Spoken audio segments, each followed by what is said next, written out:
네, 지금부터는 뉴스 퀵배송 보내드리도록 하겠습니다. 원래 저희가 8시 30분에 뉴스 퀵배송부터 시작을 하는데요. 오늘은 앞에 국정조사 때문에 양분남 의원님이 빨리 오시는 바람에 저희가 이 시간에 전해드립니다. 이 시간에 저희들이 하는 거 있죠. 네, 여러분 광고 먼저 소개해드리도록 하겠습니다. 첫 번째 소개해드릴 광고는 인터넷 비교원 광고입니다. 무조건 써야 하는 인터넷 휴대폰 정수기 렌탈, 의외로 매월 나가는 요금으로 부담되시죠? 3년 이상 계속 사용하고 계시다면 비교원에서 갈아타시고 사은품도 챙겨가시면 좋겠습니다. 인터넷 TV 신규 가입 시 최대 48만 원, 휴대폰 구입 시 최대 50만 원, 정수기 렌탈 시 최대 30만 원, 모두 128만 원의 혜택을 여러분들께서 만나실 수 있으십니다. 여기에 쓰던 폰 그대로 통신사만 변경하셔도 최대 30만 원의 혜택을 받으실 수 있으십니다. 만약 현금 사은품 혜택을 원하지 않으실 경우에는 55인치 삼성 TV로 선택하셔서 받으실 수도 있으십니다. 어차피 인터넷 모든 회사 비슷비슷하니까요. 여러분들께서는 혜택만 챙겨가시면 되겠습니다. 인터넷 비교원은 개인정보 보안도 철저해서 지금까지 단 한 건의 보안 사고도 없었다는 점 말씀드립니다. 그리고 무려 8억 원 이상의 보증보험을 가입해둔 상태입니다. 따라서 한 분도 억울한 일 없도록 준비되어 있다고 하고요. 추가로 본인 가입 후 지인 추천하시면 최대 4만 원 이마트 모바일 상품권 드리는 이벤트 현재 진행하고 있습니다. 신청은 반드시 인터넷 비교원 기존 가입자 본인만 가능하고요. 인터넷 TV, 휴대폰 정수기 비교는 비교원에서 하시기 바랍니다. 자세한 내용은 1670-2571 1670-2571를 통해서 상담받으시거나 더보기 링크 또는 네이버에서 비교원 검색하시고 상담 신청하시면 되겠습니다. 인터넷 바꾸실 때 되셨습니까? 그럴 때는 반드시 인터넷 비교원 통해서 바꾸시면 좋겠습니다. 자, 두 번째 소개해드릴 광고는 글루타셀 광고입니다. 너무 오래된 상품이어서 소개가 필요한가 싶은 정도입니다. 가려움 완화제이고요. 이거 아이들한테 뿌려주면 너무 시원해하고 좋아하더라고요. 특히 갑자기 이렇게 기온이 올라가는 때는 이렇게 갖고 다니면서 뿌리게 해주시면 좋을 것 같습니다. 어머님들께서 챙겨주시면 좋을 것 같아요. 아이 가방에 넣어주시면 특히 청소년기 아이들한테 참 도움이 될 것 같다는 생각이 좀 듭니다. 기온이 오르면서 일교차가 커지는 환절기가 되면 유난히 피부가 건조해지면서 가려워하시는 분들이 많다고 합니다. 피부가 민감해져서 건조해지면 적절한 실내 습도 조절이나 수분 섭취 자주 해주시는 게 좋고요. 그래도 습관처럼 긁고 계시다면 글루타셀 스프레이로 긁지 않으시도록 해주는 게 매우 중요하다고 합니다. 글루타셀은 순한 화장품 성분이기 때문에 누구나 부담 없이 사용하실 수 있으십니다. 특히 평소 가려워하시는 어르신들은 물론이고요. 긁어대며 보채는 아이들 또 약을 사용하기 곤란한 임산부들까지 안심하고 꾸준히 사용할 수 있어서 좋은 반응을 얻고 있다고 합니다. 지금 긁고 계시다면 긁지 마시고 과학적으로 개발된 글루타셀을 뿌려보시기 바랍니다. 자, 이 글루타셀은 전국에 있는 글루타셀 취급 약국이나 인터넷에서 구입하실 수 있고요. 재구매 고객들이 많아서 45mm 증정 이벤트는 계속된다고 합니다. 유튜브 더보기 그리고 고정 댓글 링크를 클릭하시거나 검색창에 글루타셀을 검색해 주시면 되겠습니다. 저도 가끔 이렇게 그 춘추관이 굉장히 건조해요. 그래서 춘추관 기자들끼리 이렇게 그 객출해가지고 가습기 설치했는데 그래도 건조하더라고요. 그럴 때는 이렇게 글루타셀을 뿌리면 굉장히 뭐라 그래야 되지? 이렇게 선선한 기운이 생기면서 굉장히 편안해지더라고요. 그래서 여러분들께서도 갖고 다니시면서 이 글루타셀 필요할 때마다 뿌리시면 피부도 좋고 또 마음도 선선해지고 시원해지는 그런 느낌을 받으실 수 있을 것 같아서 취재 편의점 장윤선 기자가 강추합니다. 예, 여러분들께서 가방에 포켓용도 있으니까요. 갖고 다니시면서 뿌리셔도 매우 좋을 것 같다라는 말씀 드리겠습니다. 자, 그러면 지금부터는 저희들이 준비한 소식 하나하나 살펴보겠는데요. 저희가 어제 밤새 취재했습니다. 그 내용 말씀드리도록 하겠습니다. 첫 번째 준비한 소식은 조국혁신당 조국 대표의 기자회견인데요. 앞서 저희가 속보로 전해드린 것처럼 또 어제 동아일보를 비롯한 여러 언론에서 예측한 그대로 평택을 출마 선언을 했습니다. 우선 그 현장 잠깐 준비한 거 영상으로 만나보시겠습니다. 제로를 실현하기 위해 다시 백척 간도에서 한 걸음을 내딛습니다. 저는 6월 3일 평택을 국회의원 재선거에 출마하겠습니다. 조국혁신당의 13번째 국회의원이 되어 집권 민주당 소속 의원보다 더 뜨거운 마음으로 내란 완전 종식, 진짜 개혁 완수라는 시대적 과제를 책임지고 실천하겠습니다. 검찰개혁 법안이 제대로 만들어지는데 조국혁신당이 큰 역할을 했던 것처럼 개혁의 강도가 약해지는 것을 막고 내란 이후의 대한민국을 위한 입법과 정책으로 국민 주권 정부의 성공을 더 강력하게 뒷받침하겠습니다. 저는 일찍부터 이번 지방선거와 국회의원 재보궐선거의 최상위 목표는 극우 내란 정치 세력을 심판하고 국민의힘을 제로로 만드는 것임을 반복하여 밝혀왔습니다. 네, 방금 보신 대로 오늘 오전 10시 조국혁신당 조국 대표가 본인의 재보선 출마 지역구로 경기도 평택을로 결정했음을 선언하는 기자회견 장면 여러분들 함께 보셨습니다. 관련해서 제가 어제 밤사이에 여러 정치인들에게 전화를 돌려서 확인을 좀 해봤는데요. 일단 이렇게 되면 대진표가 오자 대결 구도가 될 것 같습니다. 자, 일단 국민의힘에서는 아직 후보가 정해지지는 않았는데요. 3선의 유이동 의원이 유력하다라고 전해지고 있습니다. 이분은 새누리당, 바른미래당 그리고 새로운 보수당 주로 이제 보수 계열 정당에서 정치를 했고요. 독특하게도 친한계이기도 한데 장동혁 대표하고도 굉장히 막역한 사이인 걸로 전해지고 있습니다. 그래서 아마도 장동혁 대표가 유이동 전 의원을 이 지역에 공천을 주지 않겠냐라는 전망이 우세합니다. 이분이 여기가 고향이에요. 2014년 730 재보선 19대를 시작으로 해서 2016년 총선, 20년 총선, 그리고 24년 총선 무려 이제 4차례 도전을 했는데요.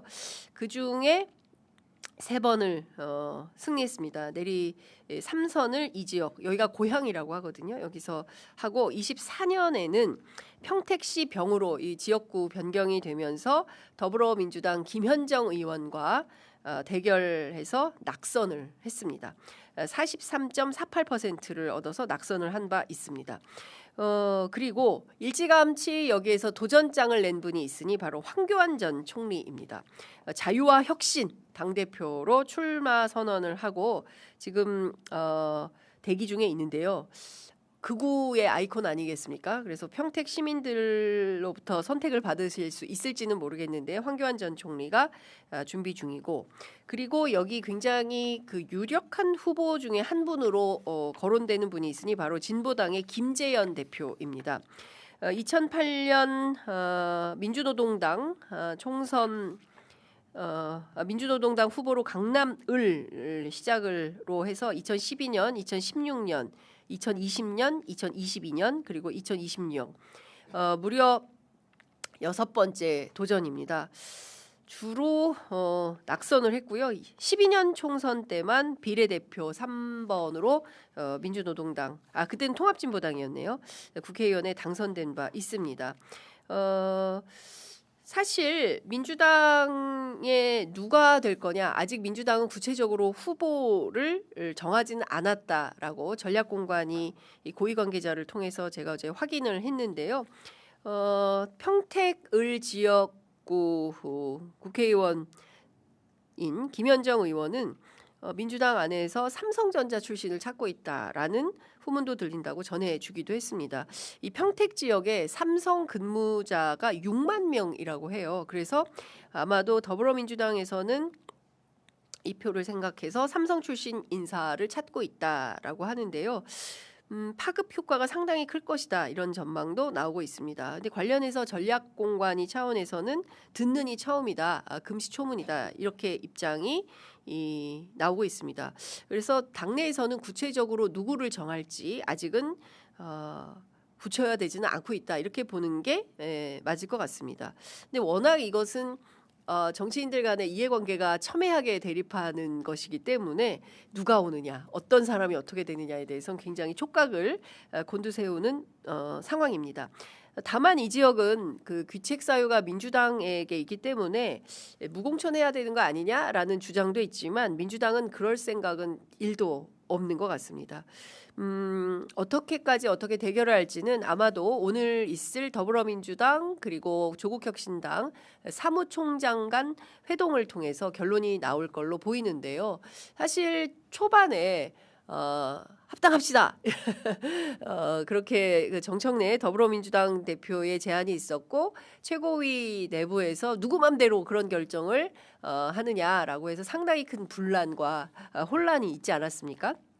그 영향을 저희 취재 편의점도 저희는 그냥 억울해요. 솔직히 말씀드리면 매일매일 진행되는 정치권의 사정을 정말 깨알같이 진짜 밤낮 없이 열심히 취재해서 보도를 했을 뿐인데 그 원하시는 그 방향에 따라서 판단하시고 저 진짜 지난 한 달 너무 힘들었습니다.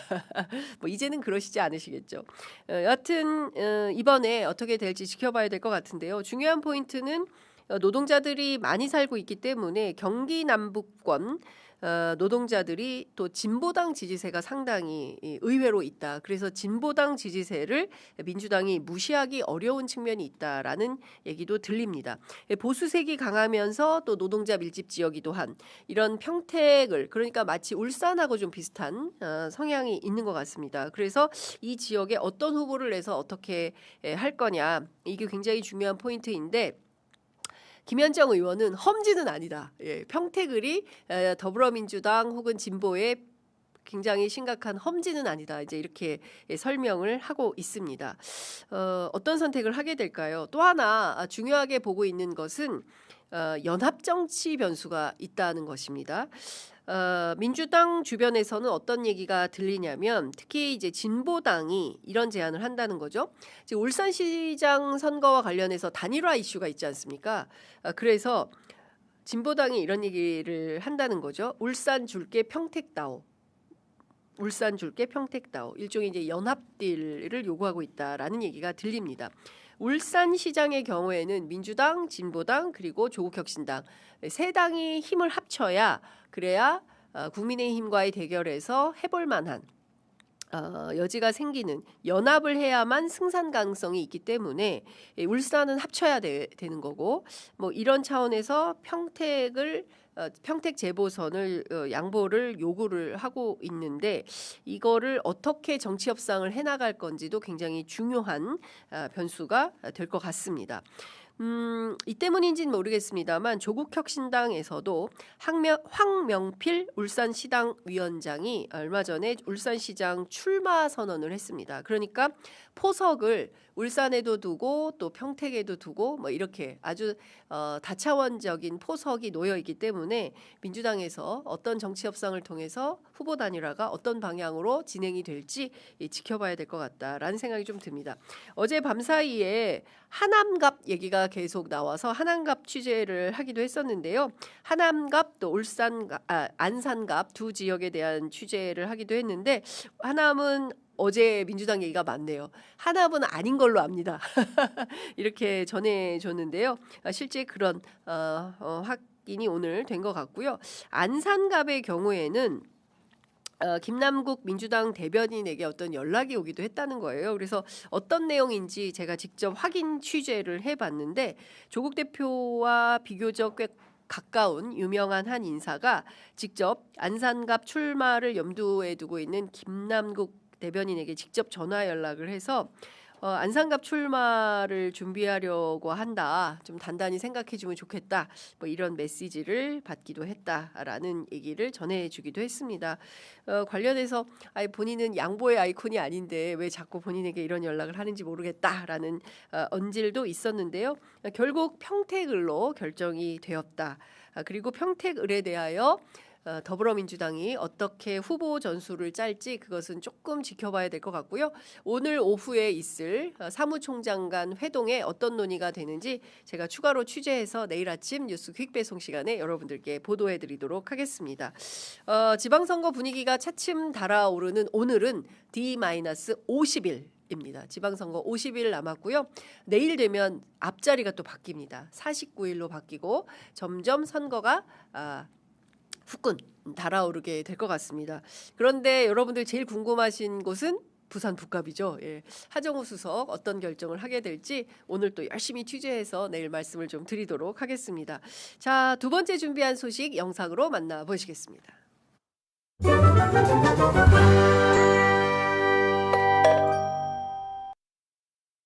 양심에 따라 숨김과 보탬이 없이 사실 그대로 말하고 만일 거짓말이 있으면 유증의 벌을 받기로 맹세합니다. 증인 김건희. 네, 자리에 앉으십시오.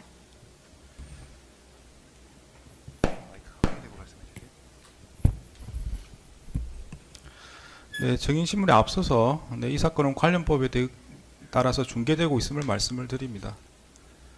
네, 그리고 그 증인은 전염병 등의 사유가 없으면 마스크 사용할 수 없습니다. 마스크를 착용하시면 안 됩니다. 혹시 뭐 지금 감기가 심한일까요?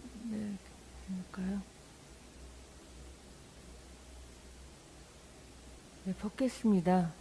네. 증인 2012년 3월 11일 윤석열과 혼인하였고 윤석열은 2014년 대구 고등검찰청에서 근무했는데 당시 증인은 남편인 윤석열과 함께 대구에 거주하였나요?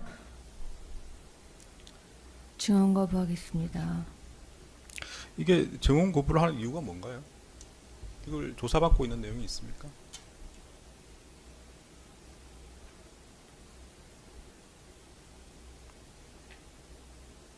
같이 사는 거요? 네, 그렇습니다. 특별히 뭐 답변하시는데 문제되지는 않은 것 같은데. 말씀드린 것처럼 수사나 재판 과정이 있으면 뭐 증언 거부 말씀하시면 제가 판단해 드리겠는데 이 부분은 왜 그런지 잘 모르겠습니다. 같이 살지 않았습니다. 제가 직업이 있었기 때문에. 윤석열 전 대통령이 증인께 비상계엄 선포에 대해서 말한 적이 있습니까? 없습니다. 전후로 다 없습니까? 전혀 없습니다. 네. 자, 방금 보신 영상은 어제 있었던 서울중앙지법 형사합의 33부 이진관 부장판사 심리로 열린 박성재 전 법무부 장관의 내란 중요임무종사 혐의 사건 속행 공판 사건입니다. 여기에 김건희 씨가 증인으로 출석을 해서 30분 정도 재판부의 질의에 응답하는 증인 신문이 있었던 건데요. 앞서 보신 영상처럼 감기 걸려가지고 마스크 못 벗는다 라고 하니까 이진관 부장판사가 전염병 이슈 아니면 마스크 착용은 금지다 이렇게 말을 했죠. 어떠세요? 음성이 어떻게 들리십니까? 감기가 많이 들린 그런 음성입니까? 저처럼 이렇게 비염 환자에다가 또 지방을 이렇게 많이 다니면 진짜 이제는 많이 피곤하더라고요. 그래서 저는 지금 힘들어서 감기가 또 막 들어 있는데 저 같은 목소리는 아닌 것 같아요. 감기가 걸려서 굉장히 힘든 그런 사람의 통상의 목소리는 아니지 않냐. 아까 보니까 우리 노미님께서 이 약에 취해서 그런가? 이게 마약이라는 게 아니라 왜 감기약이나 뭐 이런 걸 많이 먹으면 사람 목소리가 좀 어눌해지고 그렇지 않습니까? 그런데 그런 말투는 좀 아닌 것 같은데 최명심님은 연기하는 듯 이렇게 표현을 썼어요. 저도 살짝 그런 느낌은 좀 들긴 했습니다. 왜냐하면 뒤로 갈수록 본인에게 유리한 증언을 할 때는 목소리가 아주 명징해지지 않습니까? 전혀 없습니다. 하나하나 설명해 드리도록 하겠습니다. 굉장히 인상적인 장면은 제가 어제 보니까 시종일관 본인에게 불리한 질문이 나올 때는 답변하지 않겠습니다. 위증의 혐의를 피해야 되기 때문에 그런 사실 없습니다. 뭐 이렇게 말하는 게 아니라 답변하지 않겠다. 다만 하나 같이 살았냐 안 살았냐 그 대목을 묻는 대구 고검 시절에 같이 살았냐라고 하니까 같이 살지 직업이 있었기 때문에 같이 살지 않았다라고 사실관계를 확인해 주기도 했습니다. 사실 많은 분들이 도대체 이 비상계엄을 왜 했을까? 내란숙의 윤석열은 초반부터 본인의 윤석열 왕국을 만들기 위해서 이 계엄을 획책했던 것은 아닌가? 그리고 그 위에 본인보다는 늘 결정에 앞서는 V0로 칭했던 김건희 씨와의 연관성은 없을까? 이 내란의 기획자는 도대체 누구일까에 대한 우리가 근본적인 관심을 갖고 있지 않습니까? 그런데 지금 이 순간에도 적확하게 그게 누구다라고 확언해서 말씀드릴 수 있을 정도의 사실이 드러난 것은 아니다. 그렇기 때문에 종합특검을 통해서 좀 더 사실관계를 확인하고 수사를 해봐야 된다라는 얘기가 나오지 않겠습니까? 그런데 다른 것은 다 떠나서 김건희 씨도 자기는 몰랐다, 나는 아니다 라는 것을 강변하기 위해서 그런지 배석 판사의 질문에 대해서 아주 또렷하게 본인은 몰랐다라고 이야기를 하고 있습니다. 윤석열 전 대통령이 비상계엄에 대해 말한 적이 있습니까? 없었다. 비상계엄 선포 전후로 전혀 없었냐? 없었다. 전혀 없었다. 이렇게 강조를 했습니다. 뿐만 아니라 영부인 시절에 법무부 장관이었던 박성재 장관의 임명에 관여한 적은 있습니까? 이것도 없다라고 밝혔습니다. 1994년부터 내란숙의 윤석열과 친분이 있었던 박성재 전 법무부 장관과의 친분 관계를 캐묻는 질문에 대해서 그런 적이 없다라고 명토 박아서 설명을 한 건데요. 근데 좀 이상하죠. 그렇게 친분이 없는데 영부인의 신분이었던 김건희 씨가 당시 법무부 장관이었던 박성재 씨한테 직접 텔레그램, 전화 등을 통해서 내 사건 어떻게 되느냐, 왜 김정숙, 김혜경 사건은 어떻게 되는 거냐, 제대로 되고 있는 거냐, 이런 등등을 캐묻는 것 자체가 사실은 이거 쉬운 일은 아니지 않습니까? 잘 친하지도 않는데 별로 서로 평소에 잘 알고 있지도 못한데 마치 무슨 업무 지시를 하는 것처럼 그런 일들을 안면 몰수하고 그냥 했다?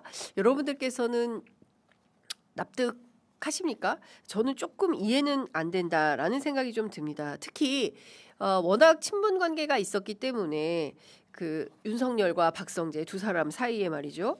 주거지에 찾아가서 모임을 한 적이 있느냐라는 질문에도 그런 적이 없다. 전혀 없다라고 답변하기도 했습니다.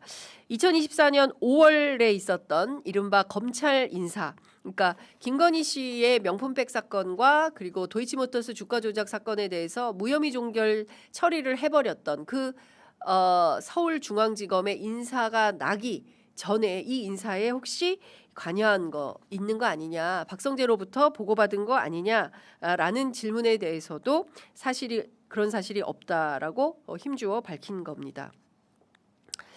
다른 거 다 떠나서 그 내란 특별검사 팀에서 본인이 피의자였던 주가 조작 사건이나 명품백 수수 사건과 관련해서 박성재 전 장관에게 조언을 구하거나 상의한 사실, 그리고 본인 사건을 무마하기 위해서 박성재 전 장관에게 메시지를 전송해서 중앙지검, 대검에 영향력을 행사하려 한 것이 아니냐라는 질문에 대해서도 뭐 증거가 많이 드러나지 않았습니까?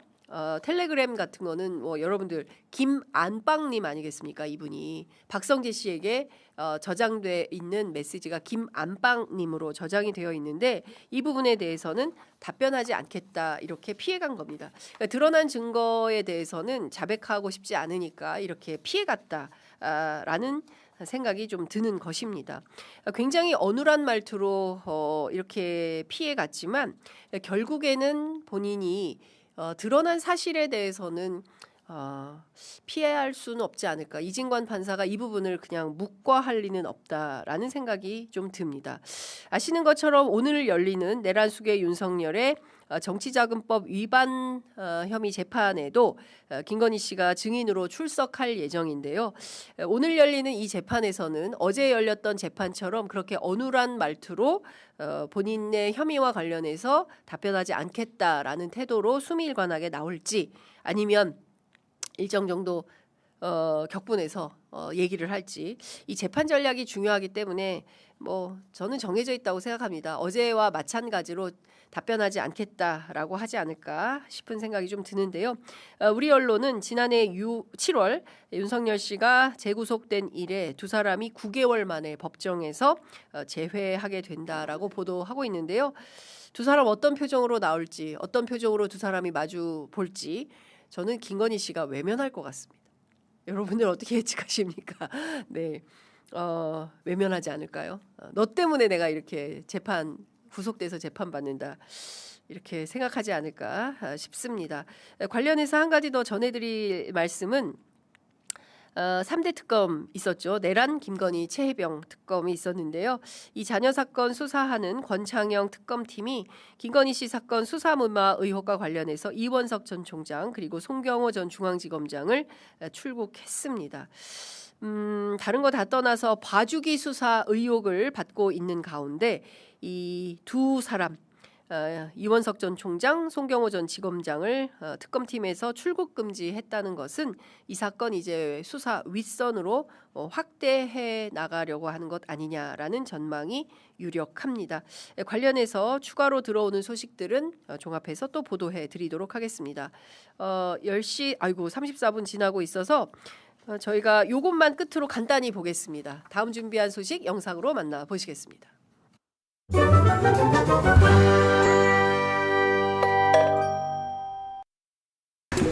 그 카메라 철수하기 전에 우리 국민들께 이거 하나를 알려드려요.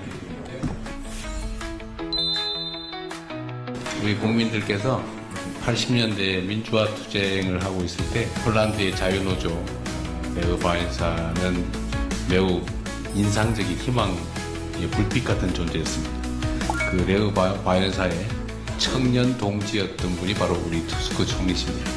네, 민주주의의 힘으로 폴란드와 대한민국이 더 많이 발전하기를 기대합니다. 네. 우리 그 신문들이 세게 보도하지는 않았는데요. 이재명 대통령 어제 한국을 찾아온 도널드 투스크 폴란드 총리와 정상회담을 가졌습니다. 방산, 공급망, 민주주의, 포괄적 전략자 동반자 관계로 우리와 폴란드 관계가 격상하기로 한 건데요.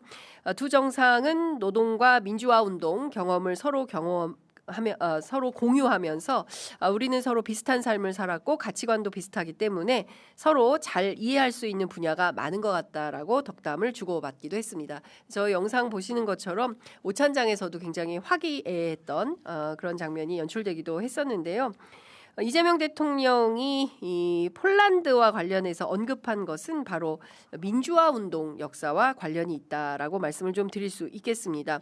특히 투스크 총리는 이재명 대통령을 향해서 한국뿐만 아니라 폴란드, 유럽, 국제사회에 아주 큰 일을 해주셨다 이렇게 덧붙이기도 했는데요. 예를 들어서 당시에 우리 12.3 비상계엄이 윤석열의 의도대로 성공을 했다면 지금 대한민국의 운명은 어떻게 됐겠습니까?